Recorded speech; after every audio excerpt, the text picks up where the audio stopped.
Alright, so today on this episode, we're going to be showing you how to fix the red ring on your Xbox 360 console. As you can see, it's blinking and it's red. So what you're going to want to do is turn off your system and then unplug everything from the back really gently because your system's already in a very fragile state and we don't want it to get any worse. So then you want to take it somewhere where there's a lot of room, preferably a backyard, you know, lots of room to move. Set your system down, get a nice bat, preferably aluminum.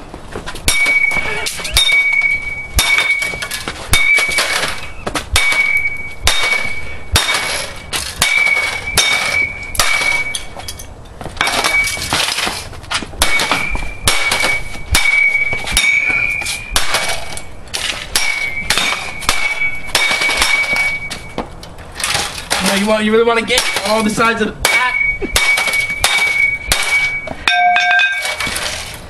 Alright, let's see if it works.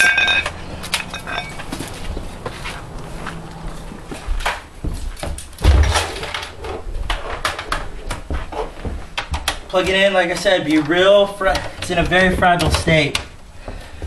Real fragile. Need something to press the door button. Alright, let's see if this big... No. Still bad. Alright. Guess it didn't work, guys.